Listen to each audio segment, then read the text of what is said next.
OECD 국가 중 탐정이 없는 유일한 나라. OECD 가입국 중에 우리나라가 없어요. 흥신소로 인한 피해가 확대 재생산될 겁니다. 공인 탐정법을 두고 치열한 공방을 벌이는 찬성과 반대 입장. 이런 가운데 탐정이 공인될 날을 위해 기초부터 쌓아가는 예비 탐정들이 있습니다. 다른 나라의 탐정 제도는 어떨까?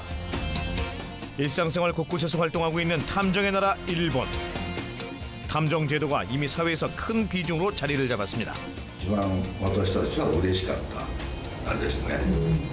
미국에서도 가장 탐정이 많다는 뉴욕은 까다로운 절차를 거쳐야만 탐정이 될 수 있었습니다.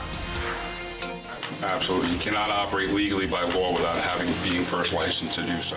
탐정, 합법과 불법 사이, 우리는 어떤 선택을 하게 될까요? 미시건호에서 불어오는 바람으로 유명한 바람의 도시 시카고. 세계에서 가장 영향력 있는 10대 도시인 이곳에 유명한 한인 탐정이 있다는데요. 과연 어떤 사람인지 궁금합니다. 브루스 강? 시카고 한인 탐정 강효훈 씨입니다. 해외 도피 경제사범 송환 전문 탐정. 지난 20여 년간 한국과 미국을 떠들썩하게 했던 수많은 사건을 해결했죠. 미국 공인 1호 한인 탐정으로 유명한데요. 그는 자신이 탐정이 된 건 운명이었다고 말합니다. 첩보부대에서 첩보원으로 했기 때문에 저희 업무가 비슷합니다. 그 당시도 뭐 감시하는 업무, 조사하는 업무 이런 것들 했었죠. 또 기자 생활을 하면서 거의 비슷한 업무였었고 그 일을 하고 나서 이제 공인 탐정이 되기 시작한 거죠. 전 세계를 무대로 활동한다는 강 탐정. 그는 해외 도피 경제사범을 본국으로 송환하는 일을 주로 합니다. 한국의 30대 그룹 중에 하나인 그 그룹에서 그 직원이 그 거액의 공급 횡령을 하고 이제 미국으로 잠적한 케이스였었는데 저희가 9개월 동안 추적을 해서 찾아가지고 한국으로 이제 송환을 했습니다. 한국에서 꽤 많이 알려진 식품 회사고 거기도 이제 이거는 거래 업체에 있는 그 사장이 그 공급 횡령을 하고 그리고 이제 도주를 해서 미국에 잠적해 있다가 저희가 이제 그 미국 기관하고 공조를 해서 체포해서 한국으로 이제 송환을 하게 된 케이스고. 그런 베테랑 강효훈 탐정에게도 딱 한 가지 어려운 일이 있습니다. 현장이고 여기부터 하는 거야? 오케이. 바로 컴퓨터로 하는 작업이죠. 그럴 때마다 도움을 청하면 달려와주는 사람이 있었으니 바로 강 탐정의 아들입니다. 강 탐정의 아들은 아버지가 무척 사랑스럽다고 하는데요. 아는 사람들이 되게 많으니까요. 아빠가 뭐 경찰서도 많이 알고 뭐 FBI 거기서도 많이 알고 그러니까 좀 조심해야 됐죠. 제가 큰 파이낸셜 크라임이 뭐 이거 서브를 했거든요. 그래서 그때 막 신문에 많이 나고 뉴스에도 많이 나고 막 그러니까 와 그렇게 그런 거 그게 처음 알았어요. 제가 그런 걸 하는 거지 아빠가. 그래서 와 되게 멋있다고 그렇게 생각했어요 그때. 한미 간 해외 도피범 송환의 물꼬를 트고 IMF 이후 부도 재벌의 사치 실상을 추적해 폭로했던 강 탐정. 미국 내 한국통으로 유명해 미국 수사기관과 탐정들로부터 한국 관련 자문 요청도 많이 들어온답니다. 이 새로 나온 모델이 뭐예요? 새로 나온 건데 이게 이름이 바디가드라고. 이름이 시카고에서 탐정으로 활동하고 있는 후배가 오랜만에 찾아왔습니다. 총기를 다루는 강 탐정의 손놀림 예사롭지가 않은데요. 총기 허용 국가에서 탐정으로 산다는 건 곧 총기를 자유자재로 다룰 줄 알아야 한다는 말과도 같죠. 밤 한 1시나 2시 정도 됐을 거예요. 사람도 하나도 없고 그러는데 갑자기 머리가 싸늘하더라고요. 그래서 보니까 총이야. 네. 그러면서 나보고 뭐 하냐. 네. 그래서 한번 듀리 이렇게 얘기했더니 너 돌아보지 말고 그냥 가라. 그런 경우가 가끔 발생합니다. 그래서 뭐 현장에 나갈 때는 뭐 아무리 안전한 지역이라도 일단은 총을 지니고 나가게 됩니다. 오랜만에 선후배가 길을 나섰습니다. 아까 그 우리가 말하는 사람 있잖아요. 그 사람이 지금 그 선셋 쇼핑 센터 파킹lot 에 온다고 연락이 들어왔어요. 그럼 한번 가보죠 우리. 후배 탐정이 맡은 일을 돕기로 했는데요. 디스크립션 다 알고 있어요. 내가 몇 번 나가봤으니까 내 얼굴을 혹시 알 수 있으니까 형님이 한번 들어가셔야겠는데. 뭐 어렵지 않지. 네. 제가 하는 걸 테일링이라고 부르는데 그게 상당히 좀 어려운 겁니다. 심플한 거 보여도 굉장히 테크닉이 필요한 거죠. 그래서 그 차가 어디로 움직일까는 감지를 다 해놔야 됩니다. 그 테크닉은 거리를 두는 건데 신호등을 우리가 계산을 하는 거예요. 쫓아다니면서. 어떻게 계산을 하면은 저쪽에서 오는 트래픽이 차가 얼만큼 모았으면은 아, 저 지금 신호등이 바로 바뀌었다. 그러면은 우리가 그만큼은 계산을 하고서 이만큼 똑바로 거리를 두고 쫓아다닐 수 있죠. 항상 맨날 뒤에 쫓아다니면은 이게 노출되게 그 가능성이 많기 때문에 그렇게 많이 써요. 드디어 대상자가 있는 곳에 도착. 우리 이쪽 건너편에다가 차를 세워놓고 멀리서 확인해 보자고. 자. 지금 차 안에서 네명이 내리고 있는데 음식점 안으로 들어가고 있는 것 같아요. 강 탐정은 미국이 탐정 제도를 공인하고 있지만 탐정이 지켜야 할 원칙과 규칙 또한 엄격하게 적용하고 있다고 말합니다. 형법이라든지 다른 법에 위반이 됐을 경우에 그 법의 처벌을 받고 또 탐정법에 위반됐을 경우에는 또 탐정법의 처벌을 또 받습니다. 그 결정은 그 징계위원회가 있어서 징계위원회 결정에 의해서 면허가 정지가 되든지 아니면은 심할 경우에는 면허가 취소될 수 있습니다. 일단 취소가 되면 다시 면허를 받을 수가 없습니다. 20년 전 한국의 공인탐정법 입법 추진에 참여한 적이 있는 강형훈 탐정. 그에게 한국의 탐정 제도가 나아가야 할 방향에 대해서 물었습니다. 그 강력하고 디테일한 법이 제정이 되고 거기에 처벌에 대한 강력한 징계와 집행을 하게 되면은 그 한국에서 그 공인 탐정이 자리를 잡고 또 사회 이바지하는 데 많은 도움을 줄 수 있을 겁니다. 미국에서처럼 한국에도 탐정 제도가 필요하다고 주장하는 사람들. 지금 이 시각 한국에서는 탐정 제도 도입을 위해 어떤 준비를 하고 있을까요? 지난해 10월 전 현직 경찰로 이루어진 한 단체에서 포럼을 개최했습니다. 사립탐정 현실화, 공인탐정 법제화가 주제인데요. 이들은 2017년 공인탐정법의 입법을 맡고 있는 신용정보법이 직업의 자유와 인권을 침해한다는 내용으로 헌법소원을 내기도 했는데 헌재는 서설탐정의 사업금지는 합헌이라고 결정했습니다. 헌법재판소 결정은 대단히 당연히 법률가라면 예상될 수 있는 결정인 거고요. 매우 합당한 결정이라고 생각하고요. 이번 6월에 헌재가 아주 현명한 결정 내리셨는데요. 거기는 탐정 명칭을 사용해서는 안 된다. 그리고 또 신용조사업자, 그리고 경비업자, 그리고 손해사정사, 변호사가 제대로 기능을 잘하기 때문에 굳이 탐정이 필요 없다. 이런 그 현명한 결정을 했습니다. 그런 헌재의 결정에 이들은 할 말이 많다고 합니다. 그 헌법 10조 행복추구권, 11조 1항 평등권, 15조 직업선택의 자유와 헌재의 결정은 배치됩니다. 헌재 재판관님들도 아마 그 변호사를 하시니까 대한변호사협회에 계신 분들하고 많이 그 심정적으로 공통 부분이 있지 않나 이런 생각을 합니다. 저는 헌재 부분에 대해서도 다른 그 헌법소원을 통해서 다시 한번 문제 제기를 할까 하는 생각을 고려 중에 있습니다. 공인탐정법을 둘러싼 치열한 찬반 논쟁. 딱 한마디로 말씀드리자면 국민 뒷조사를 가능하게 하는 법이다. 퇴직 경찰 공무원의 정관 예우를 조장하는 법이다. 공인탐정법은 개인의 국민의 사생활의 비밀과 자유를 제한 내지는 사인회에서 뒷조사를 하는 것을 가능하게 하는 그런 법에 지나지 않는다. 탐정법 도입으로 얻을 수 있는 실질적인 이익 따져볼 때가 됐습니다. 첫 번째 실익, 해외 유출 자본을 막는다. 2007년 이후 해외 은닉 재산 환수를 위해 예금보험공사가 고용한 사설 탐정 수수료만 17억 원. 탐정법 찬성을 주장하는 이들은 탐정법 도입으로 해외 유출 자본을 막자고 호소합니다. 그렇죠. 최근에 이제 우리나라 국세청에서 해외 재산 도피 사범 탈세 어떤 근거 확보 이 부분도 외국 탐정에게 우리 세금을 거액을 지출하고 있는 것이 확인이 되고 있어요. 왜냐하면 우리에겐 탐정이 없기 때문에. 현재의 국가 공공 영역이 다 소화해내지 못하는 영역, 그 부분을 탐정해 줄 수 있는 부분이 많고요. 상당히 다양한 분야에서 탐정의 수요는 있습니다. 두 번째 실익은 바로 일자리 창출. 일자리, 지금 우리에게 가장 큰 문제 중 하나죠.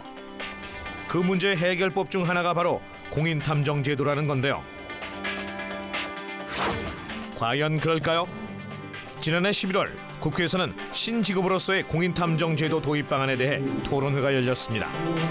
최근 공인탐정법 법안 발의에 대해 긍정적인 분위기가 형성되고 있다는 내용으로 토론회는 시작됐죠.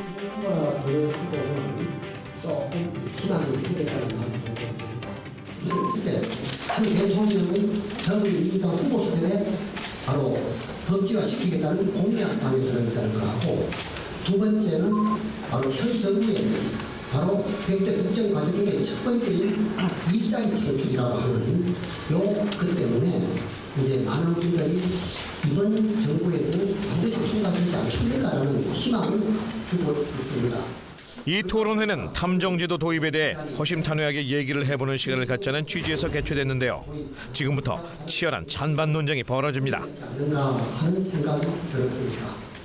국가경찰력의 한계를 극복하고자 또 심부름센터라든가 훈실소의 심각한 불법 행위를 제도원으로 끌어들여서 합법적으로 관련 일을 할 수 있도록 해보자. 개인적으로도 장기 미제 사건이라든가 또 특히 미아 쪽으로 많은 노력들을 우리 탐정이 할 수 있겠다, 이렇게 봅니다. 실종자 찾기 굉장히 좋은 일입니다. 지금도 여기 와 계신지 모르겠습니다만 피눈물을 흘리시는 분들이 많습니다.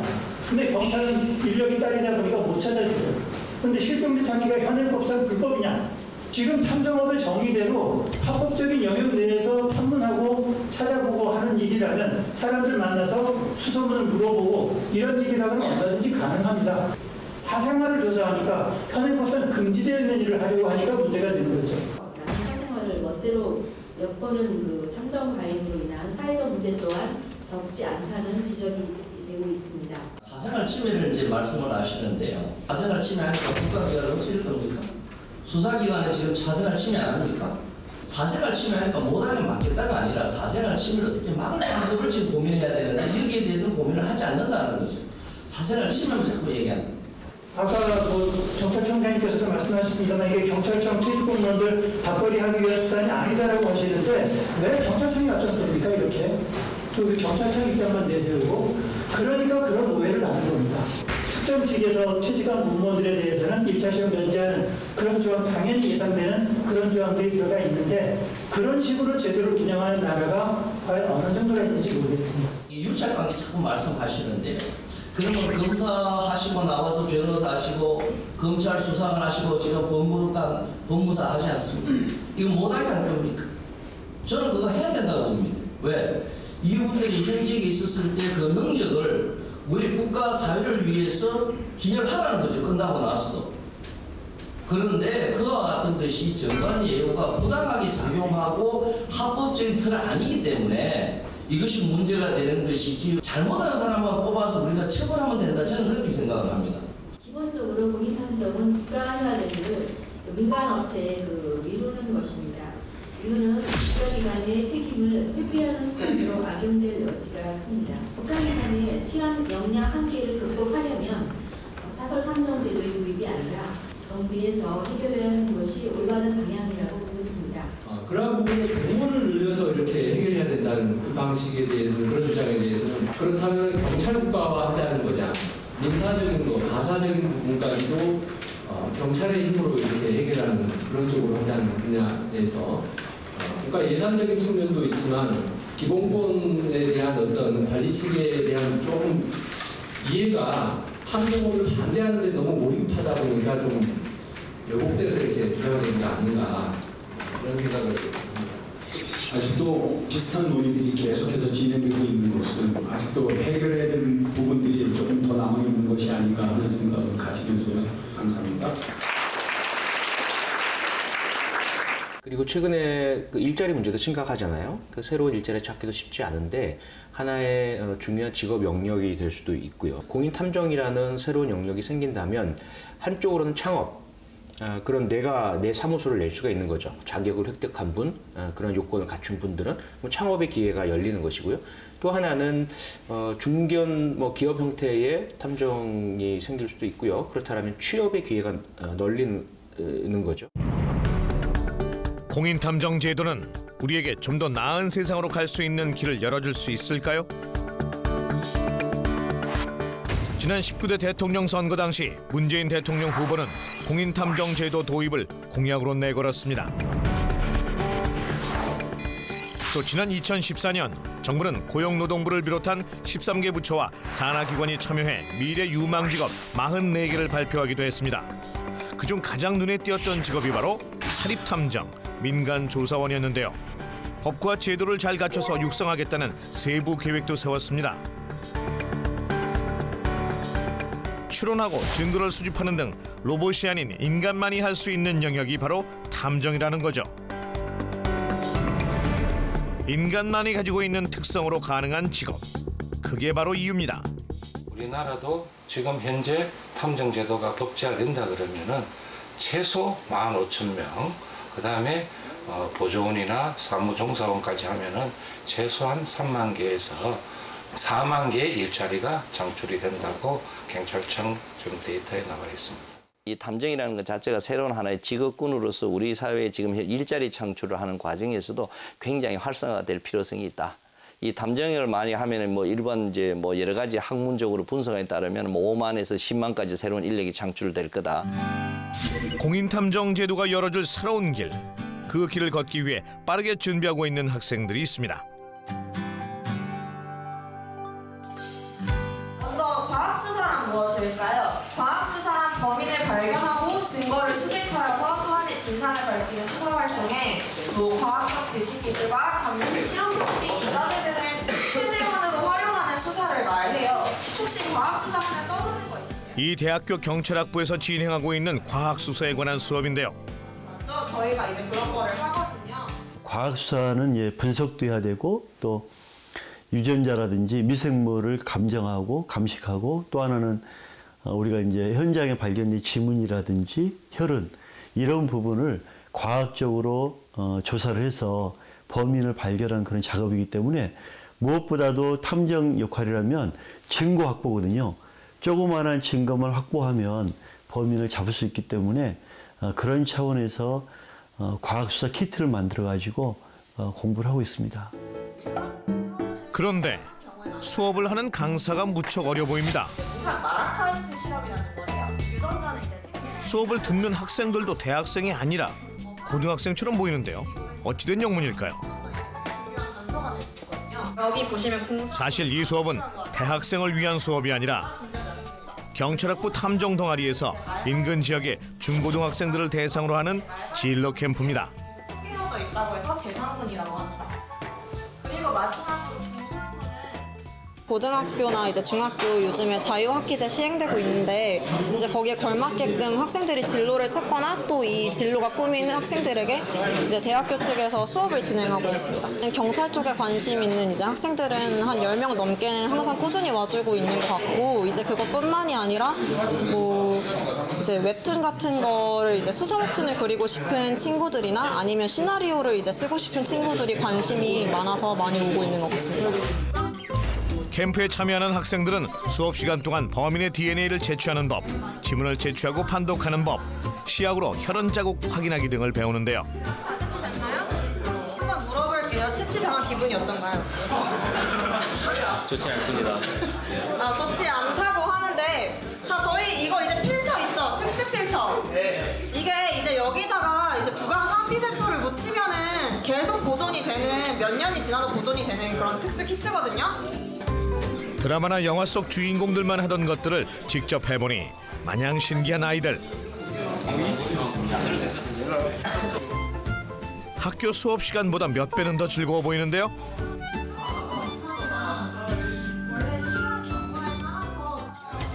단순한 호기심에 CSI 과학수사 교실을 선택한 아이들도 있지만 대부분은 관련 학교나 학과에 진학할 계획이 있는 친구들이 많다고 합니다.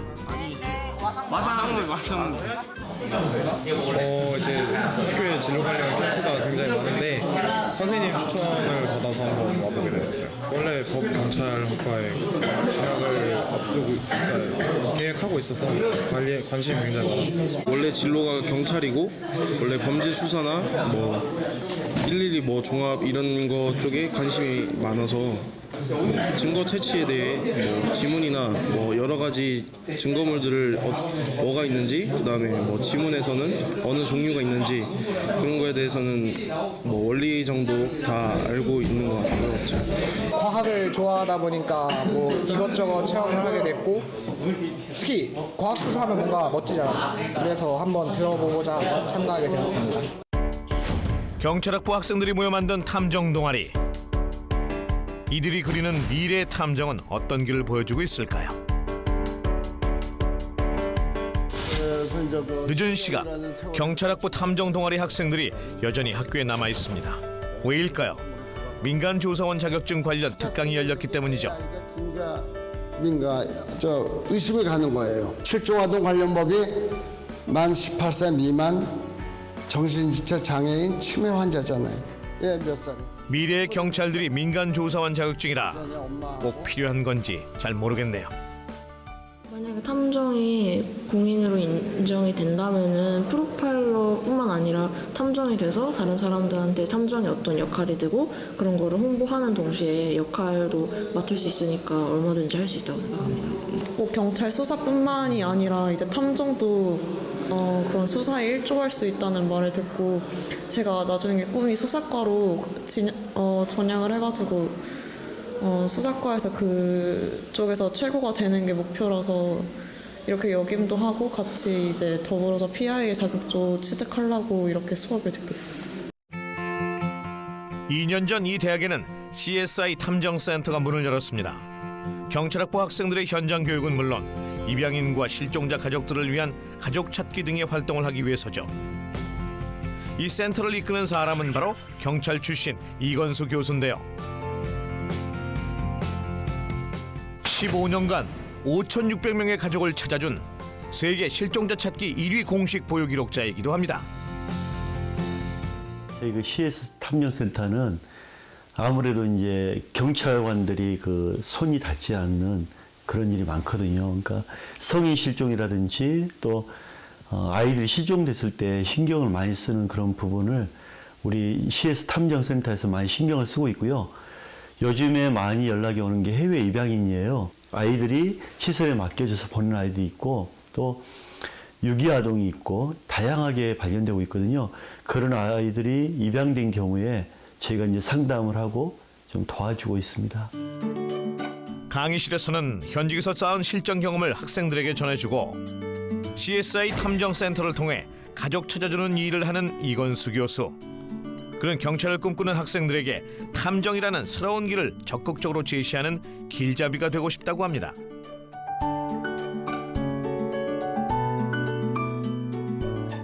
경찰학부의 학생들은 아무래도 이제 주로 방향이 경찰이 되거나 또 어떤 그 프로파일러라든지 또 과학수사 관련 학자가 되는 그런 아이들이 많고요. 또 이 아이들이 이제 탐정에 어떤 관심을 갖고 있는데 앞으로 탐정은 새로운 직업이잖아요. 또 엄청난 큰 시장이고 외국에 비해서 우리나라는 아직 탐정을 하지 않고 있기 때문에 잠재된 엄청난 무한한 시장이라고 저는 봅니다. 그래서 아이들 같은 경우에는 창업을 꿈꾼다면 새로운 신직업인 탐정을 통해서 어려운 사람도 돕고 또 국가에 많이 도움도 되고 자기의 영역을 넓혀갈 수 있는 분야가 탐정이기 때문에 앞으로 적극 저는 권하는 방법 하나로 생각하고 있습니다. 일자리 창출을 위한 신직업군으로서의 탐정. 그런데 탐정과 일자리 창출, 정말 실효성이 있을까요? 대한변호사협회는 지금까지 나온 의견들과 생각이 조금 다른 듯합니다. 전혀 맞지 않는 얘기고요. 일자리는 오로지 퇴직경찰을 위한 일자리 창출입니다. 퇴직경찰들이 사실은 할 일이 없으니까 지금 이번 탐정제도 도입하는 거거든요. 그 본질을 지키셔야 됩니다. 변호사협회는 윤재욱 의원이 발의한 공인탐정 법안의 공인탐정 자격시험과 시험의 일부 면제에 관한 내용을 지적합니다. 경찰 공무원 등 유사 업무 종사 경력이 10년 이상인 자나 수사 업무 종사 경력이 10년 이상인 자는 공인탐정 1차 시험을 면제한다는 것입니다. 법안을 보면은 1차 시험 면제 요건으로 10년 이상 어떤 수사기관에 종사했던 경력을 또 면제 요건을 하고 있기 때문에 주로 퇴직한 경찰 공무원들이 재취업하는 수단으로 경찰 공무원들의 대거 유입이 거의 예상이 되고 있습니다. 이게 사실 일자리는 불특정 다수인 국민 누구나 그 직업을 취득할 수 있어야 되는 건데 이 대상자는 대부분은 퇴직 공무원들이 대부분이 될 거거든요. 특정 집단에 국한된 일자리 늘리기라는 데서 저는 이 일자리 늘리기도 문제가 있다고 보고요. 일자리 창출의 순기능이 아닌 역기능이 우려된다는 것. 새로운 청년들이 그쪽으로 유입될 가능성은 거의 없습니다. 그리고 지금 하는 일이 그 흥신소, 심부름센터 이렇게 해서 아주 불법 행위들을 많이 하거든요. 그런 일을 또 젊은이들이 또 하게 되면 그건 윤리적으로도 그리고 바람직하지 않고 국가적으로 사회경제적으로 바람직하지 않습니다. 절대로 그 선의의 일자리 창출이 아니라고 생각합니다. 공인탐정 제도를 우려하는 또 다른 이유가 있습니다. 전관 비리 문제인데요. 지금 우리나라처럼 개인정보 보호가 상당히 좀 철저히 된 나라에서는 그 개인의 무슨 뒷조사를 하거나 이럴 때 현직 그 경찰의 도움을 받지 않으면 힘듭니다. 그러니까 그 퇴직 경찰과 전직 경찰과의 그런 유착 이것이 필연적으로 그 예상이 되고요. 공인탐정업을 갖다가 허용해 줬을 때 이 사람들이 결국에는 정보를 득해내야 되는데 정보를 득해낼 수 있는 건 스스로가 찾을 수는 없는 거죠. 결국에는 퇴직 경찰들이 주 대상이 될 것으로 짐작하고 있는데 그런 사람들이 수사기관이라든가 또 공무원들에게 유착돼가지고 그 정보를 받아낼 거죠. 그러면 거기서 정보를 받아내서 조사를 하고 조사를 해서 득한 정보는 또 과연 어디로 가겠는가? 여기로 또 들어갈 수 있는 거죠. 그러면은 조금 더 멀리 본다면은 결국에는 사인에 의한 민간 사찰이 될 수 있다는 거고 그러한 정보가 국가기관과 유착돼서 들어갔을 때는 국민은 항시 사찰을 당할 수 있다는 경우가 발생할 수 있는 거거든요. 이 같은 우려에도 공인탐정 제도를 받아들여야 하는 이유 바로 실종자 찾기 때문인데요. 실종자와 탐정제도 어떤 관계가 있을까요? 공인탐정법이 하루빨리 통과돼야 한다고 주장하는 사람을 찾아 철원에 왔습니다.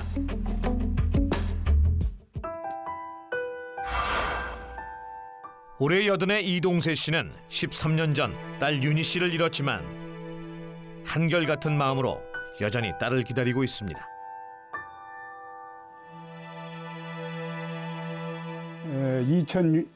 2006년도 2월 6일 날 갑자기 전주에서 딸이 실종됐다고 그래가지고. 이윤희 씨는 지난 2006년 실종됐습니다. 당시 세간을 떠들썩하게 했던 전북대학교 수의대 여학생 실종 사건. 본과 4학년에 재학 중이었던 그녀는 수의대 동물수술 실습 종강 모임을 끝으로 종적을 감췄습니다. 뭐 전주에 무슨 친척이 있는 것도 아니고 바로 학교 옆에 원룸에서 사는데 학교를 안 나오니까 이틀 연속 안 나오니까 이상하다 싶어가지고 우리한테 전화를 한 거예요. 그 비밀번호 원룸 비밀번호를 아느냐고. 그래서 우리 모른다. 어디 있었는데 어디 간지를 못 찾아가지고 모른다고 그랬더니 경찰을 불러가지고 문 따고 들어갔다는 거예요. 소식을 듣고 부랴부랴 전주로 내려갔지만 아무 소용이 없었다는데요. 이동세 씨는 실종자 가족을 위해서라도 꼭 탐정 제도가 도입되어야 한다고 주장합니다.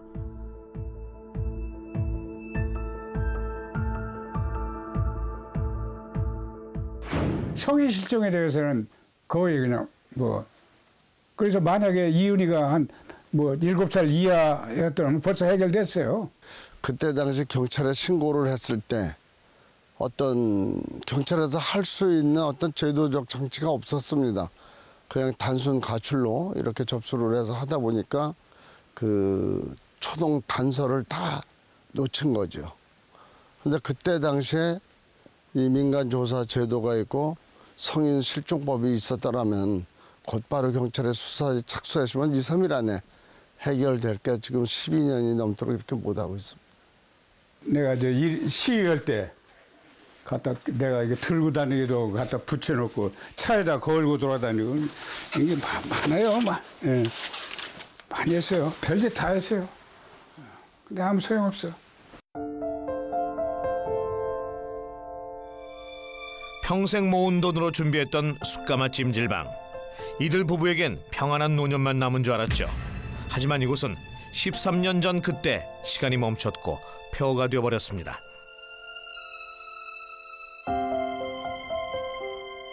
폐허가 된 이곳에도 딸의 흔적은 곳곳에 있습니다.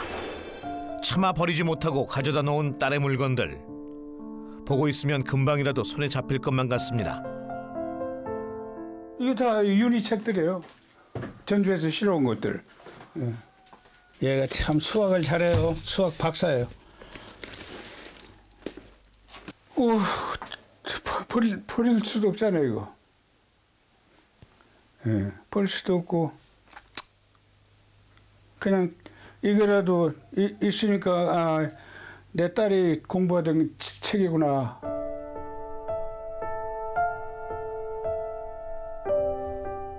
어, 2006년 없어진 후로 한 5년 동안을 그 방을 빼질 않았어요. 어, 매달 그 방값 내면서 그냥 그대로 거기에 있었어요. 언젠가는 딸이 돌아올 거라는 기대와 희망을 버리지 못하는 아버지. 실종자 가족들이 같은 아픔을 느끼지 않길 바란다고 합니다. 어린이 실종 못지않게 실종자의 그 실종자 자신뿐만 아니라 가족에 겪는 참 그 어려움이라는 것은 참 이루 말할 수 없는 거거든. 그래서 사는 거지. 그래서 그것 때문에 예, 언젠가는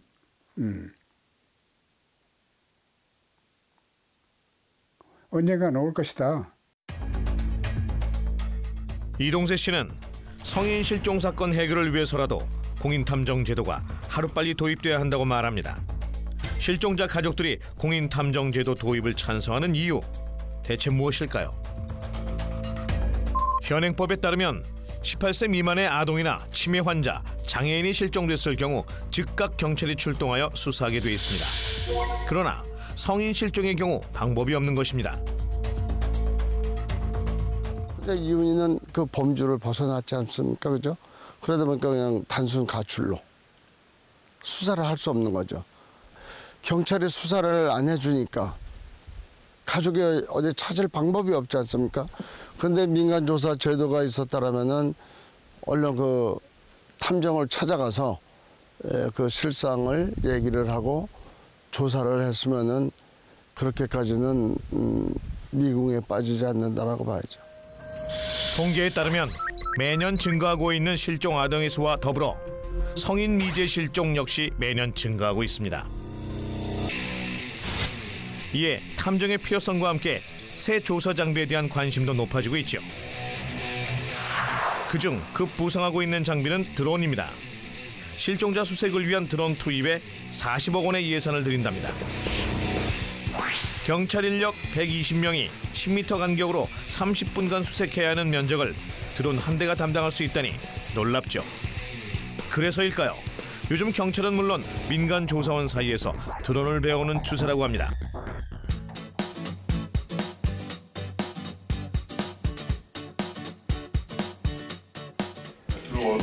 제가 처음에 시작할 때 하드에서 군사용 드론. 이곳은 한 대학의 평생교육원에서 진행하고 있는 민간조사 최고위 과정입니다. 오늘은 드론 조종에 대한 이론과 실무를 배우는 시간. 요즘 대세인 드론이라니. 학생들 눈망울이 초롱초롱합니다. 웬만한 거 다 수색이 가능하더라고요. 그러니까 예를 들어가지고 치매를 환자 한 대가 지금 나와가지고 이분이 1시간에 걸을 수 있는 거리가 1km 정도 되니까 사람 차이. 실종자가 발생했을 때 드론의 능력은 그야말로 만능인데요.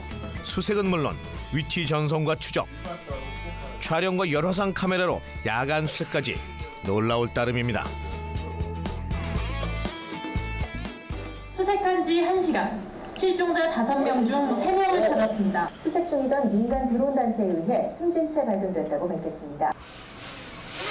그렇게 신통방통한 장비인 드론.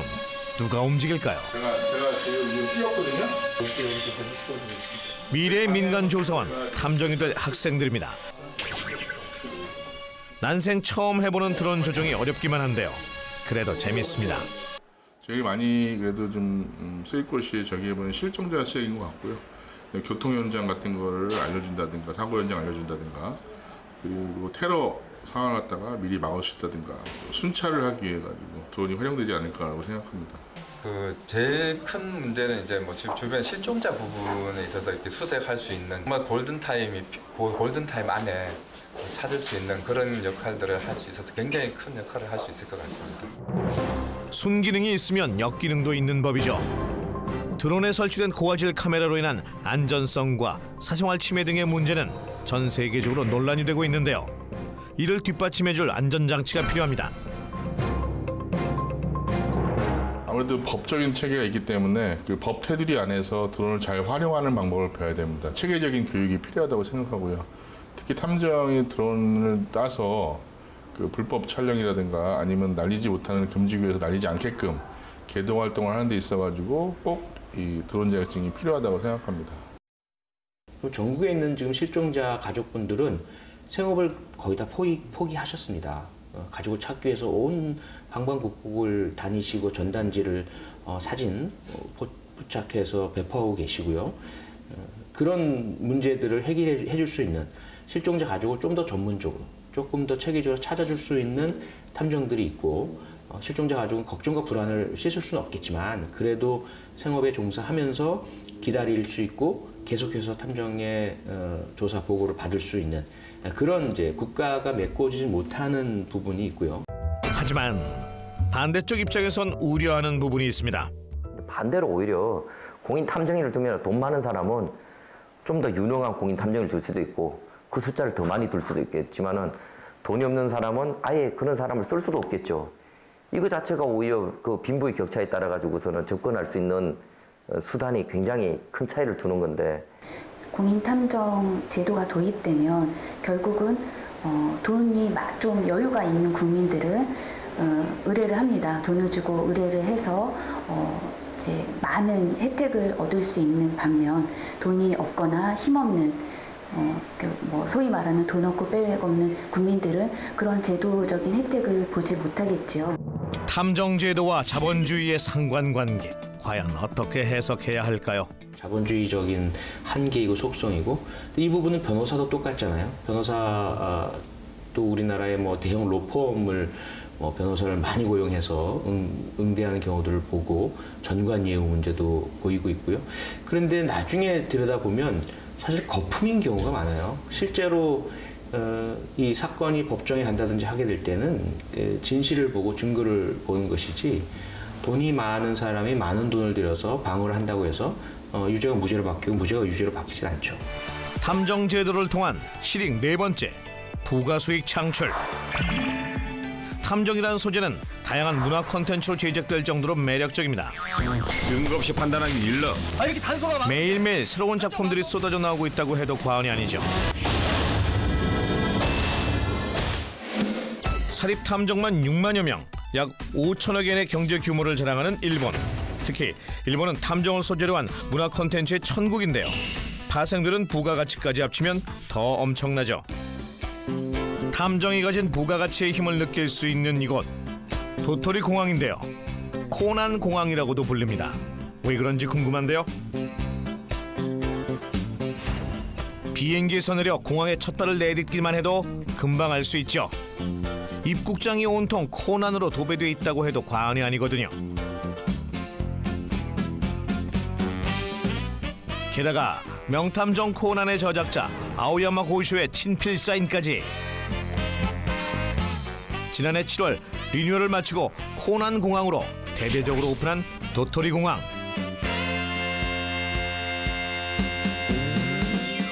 그 이후 도토리 공항은 더욱 유명해졌습니다. 단순히 비행기를 타고 내리는 공간이 아닌 재미와 추억을 주는 공간으로 탈바꿈한 것입니다. 그런데 도토리 공항을 방문하는 관광객들은 대부분 코난 마을을 찾아온 관광객들입니다. 北栄町は、もともと農業で賑やかくなった町でして、最近は、名探偵コナンなどが、多くのお客様を寄せている原因となっております。 도토리현은 일본 혼슈의 동해 연안에 있는 현입니다. 일본에서 가장 인구가 적은 작고 조용한 곳이죠. 특히 산과 바다가 어우러진 아름다운 자연 경관을 자랑합니다. 이곳이 유명해진 것은 바로 인기 만화 명탐정 코난 때문입니다. 진실은 언제나 하나! 잘 아시죠? 작가의 고향이기도 한 도토리현에 코난과 관련한 특별한 것을 만들면서 주목받기 시작했죠. 名探偵コナンを利用するきっかけとなったのが、今から23、4年ぐらい前ですかね、商工会の中で、町のにぎわいを作るために何が利用できるかということを考えまして、それでコナンを使ってやろうということが決まりました。 코난 마을이라고요? 자, 지금부터 1.4km에 이르는 코난 거리가 시작됩니다. 만화 속에서만 볼 수 있었던 코난을 직접 만날 수 있는데요. 코난 캐릭터들의 동상들이 거리 곳곳에서 툭툭 튀어나와 관광객들을 반깁니다. 탐정을 소재로 한 만화로 마을 전체를 재조성하여 문화산업으로 발전시킨 거죠. 門であったりとか、あと銅像とかがちょこちょこ道の途中であったりとかっていう形で、アニメ知ってる人にとったら、こうテンション上がるような場所ではあるとは思います。 이곳은 코난역으로 알려진 기차역 유라역입니다. 기차역 광장에는 최고의 인기를 자랑하는 코난 동상이 있습니다. 많은 사람들이 인증샷을 남기는 핫플레이스라고 할 수 있죠.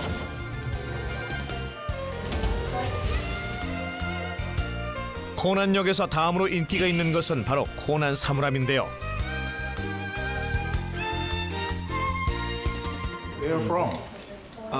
From Montpellier in France. It's really good. There's Conan everywhere. It's really nice. And they even have some references because this one, it's the number of the kid, 14, 12. I think the detail is really good. It's fun.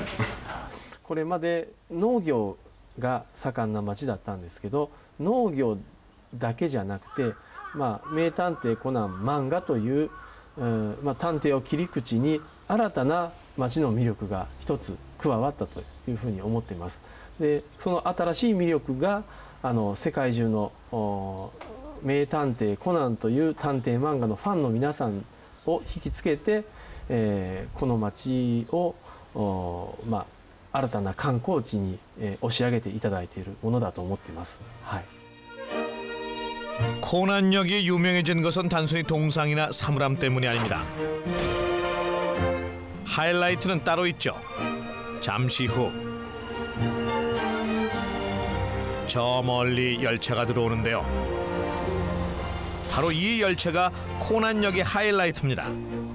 명탐정 코난 속 캐릭터들로 아기자기하게 꾸며져 있는데요. 노란색과 분홍색 두 열차가 매일 2, 3일씩 운행되고 있죠. 코난 열차는 유라역의 명물로 많은 관광객들에게 즐거움을 선사하고 있는데요. 여기까지 왔으니 꼭 한번 타보는 게 좋겠죠? 코난 마을을 활용한 관광 산업의 발전으로 도토리현은 인구수의 5배가 넘는 연간 200만 명의 관광객들이 찾아오는 유명한 마을이 됐습니다. 念願のコナン列車が見えてよかったんですけど、今日黄色が走らないということで、それはちょっと残念かなっていう気持ちが一個。觉得这边非常特别，很好玩。小时候看过柯南的卡通，觉得很喜欢柯南，所以这次来到日本来这边，觉得很不一样。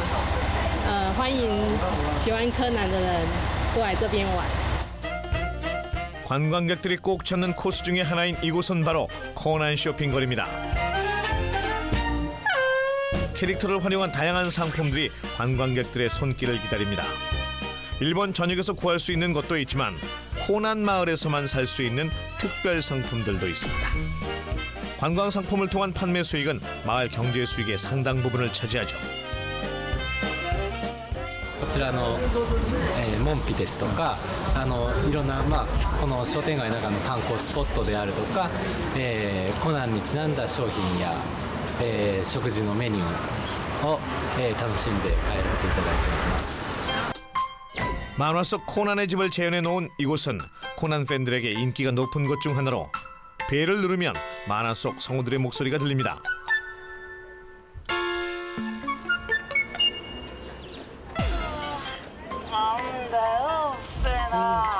He got all the comic books of Conan. Yeah, all the comic books. We browsed the website. There's many websites introduced about it here. Yeah. Very nice. Very nice, and it's amazing. Yeah, especially his the Die fans. Yeah. 여성 관광객들에게 필수인 여행 코스가 있습니다. 만화 속 인기 캐릭터의 레시피대로 샌드위치를 만들어 파는 음식점. 팬들은 코난 마을을 방문하면서 만화 속 재미와 감동을 다시 한 번 더 느낍니다.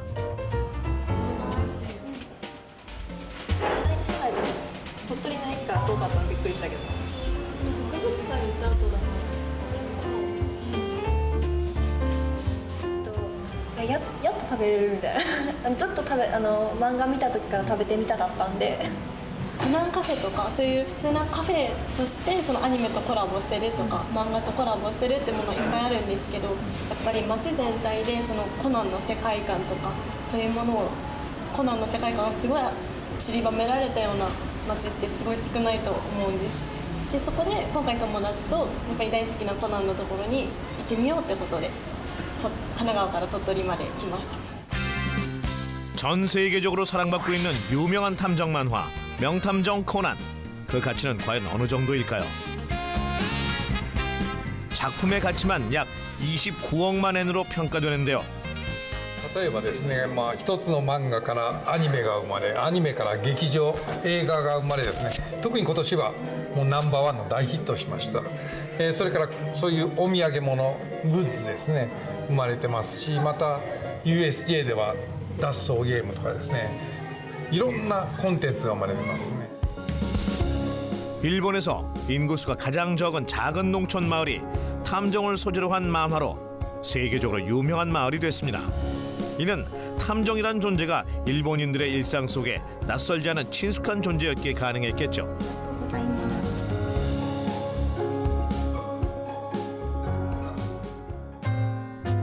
그렇다면 미국은 어떨까요? 미국에서도 가장 탐정이 많은 뉴욕으로 일단 가보자고요. 1947년에 문을 연 한 레스토랑인데요. 사립탐정들과 정부조사관, 변호사, 법집행관들의 아지트로 유명하다고 합니다. 오늘도 역시나 많은 사립탐정들이 모여 있습니다. Who come for our monthly meeting. They come from all around the city and other parts. Most of them are private investigators. All of them have been investigators either in the government or the private sector. And the way the meeting begins, we start with the Pledge of Allegiance. I make some administrative announcements, and we go around the room and everybody introduces themselves, and you'll learn about their background. After that, I make a presentation. Tonight I'll make a presentation on doctors and nurses who murdered their patients. And that's tonight's entertainment for them. 환자들을 살해한 의사들과 간호사들이라니 이게 대체 무슨 말인가 싶었는데 다름 아닌 그가 쓴 책에 관한 내용이었습니다. Well, I actually wrote a book about several memorable cases that I have, and the book is entitled, here it is, Behind the Murder Curtain. And it's about medical professionals, doctors and nurses, who actually murdered their patients. And when I say murdered their patients, that's exactly what I'm talking about. I'm not talking about infections. I'm not talking about malpractice. I'm not talking about accidents. I'm talking about doctors and nurses who actually murdered their patients, and that's what's in this book.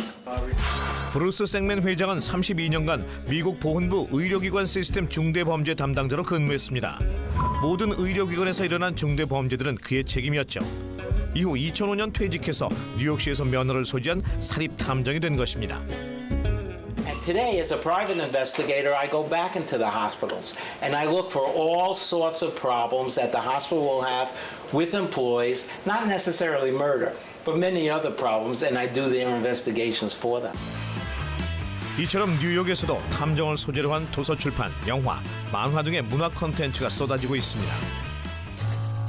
그렇다면 우리에게는 탐정을 소재로 한 문화 콘텐츠가 얼마나 있을까요? 몇 권의 소설책과 몇 권의 만화책, 불모지에 가깝다고 해도 과언이 아닙니다. 원래 우리나라에 탐정이 없다 보니까 추리문학도 활성화되어 있지 않아요. 영화, 드라마도 아주 간간히 탐정이 소재가 되어서 나오긴 하지만 우리나라에 탐정도 없는데 저건 거짓이잖아 라는 그런 인식 때문에 큰 흥행을 하지도 못하고 있거든요. 탐정이라는 뭐랄까 인류의 오랜 역사 속에서 늘 존재해왔던 좀 신비한 존재, 과거 우리의 어떤 어사 박문수라든지 또는 뭐 홍길동이라든지 이런 존재에 대한 그 수요는 대단히 크고 많거든요. 그런데 현실에 없다라는 이유만으로 그러한 상상력을 자극하는 문학 작품 또는 문화 상품 이런 것들도 만들어지지 못하기 때문에 아마 탐정 제도가 도입됨으로 인해서 생겨날 수 있는 파급 효과는 상당히 무궁무진하고 엄청날 것이다 그렇게 보입니다. 탐정 제도에 대한 시민들의 생각은 어떨까요? 인터넷 같은 데서도 그 억울한 일 당하신 분들 글들 많이 올라오고 하시는데 그런 부분들도 사실 공권력에서 해결이 안 되는 부분이 많이 있고 해결된다고 하더라도 시간이 오래 걸리고 이런 부분들이 있는데 빨리빨리 의뢰를 해서 처리할 수 있으면은 그것도 하나의 방법이고 필요하다고 봅니다. 왜냐하면 우리가 지금 사회가 다양화되고 이렇게 각자 삶이 복잡해지면서 여러 가지 일들이 생길 수가 있는데 이거를 그 경찰의 그 절차를 밟아야 되고 이런 것들은 좀 너무 시간이 걸리는 경우가 많더라고요. 그래서 일단 첫 번째 신속하고 두 번째 그 개인별로 맞춤형 이렇게 서비스를 제공해 줄 수 있지 않을까. 그 탐정 제도가 빨리 도입돼야 된다고 봅니다. 일단 국내에서는 국가적인 그 여러 가지 그 규정이 있지만 그 규정이 아직은 국민 눈높이에 따르지 않기 때문에 그런 탐정에 대한 그 규정이 반드시 만들어져서 그걸 필요로 하는 또 그거를 소유로 하는 그런 분들한테 좀 해줘야 되지 않느냐 그렇게 생각을 합니다. 불법적으로 뭐 뒤에서 뭐 사찰도 많이 할 것 같고 예, 불법 사찰이나 개인적으로 이렇게 그런 거가 많이 좀 만연하게 나오지 않을까라는 생각이 들어요. 경찰청 조사에 따르면 72.3%가 탐정제도 도입을 찬성했습니다. 지금까지 어떤 형사사건이나 민사사건의 진술에 의존하는 방식보다는 앞으로 좀 더 증거 위주로 갈 거란 말이에요. 지금도 물론 그러지만 현장에서 단 머리카락 하나의 증거라도 수집하기 위해 잠 못 자고 물불 안 가리고 쫓아다니는 사람이 현장 전문가고 탐정이거든요. 그 조사 전문가예요. 나라가 단순할 땐 사회가 국가가 이제 다 그것을 통제했지만 이게 굉장히 복잡해지거든요. 지금 전문화돼 있고 그래서 국가가 다 할 수가 없습니다. 그러니까 결국에는 국가 입장에서도 그 업무의 상당 부분을 민간한테 이양할 수밖에 없는 상황이고 그 전직 경찰들이 일거리를 만들어주기 위해서 불필요한 탐정제도 도입해서 선량한 국민들의 일상생활을 엿보고 도청하고 미행하고 감청하고 그 몰래 서류 뜯어보고 이렇게 해서 국민들이 입는 피해를 누가 보상하겠습니까? 탐정, 합법과 불법 사이, 탐정 제도를 둘러싸고 수년째 찬반 논쟁이 이어지고 있습니다. 결코 잊지 말아야 할 것은 어떤 선택이든 그것은 진정으로 국민을 위한 선택이어야 한다는 것입니다.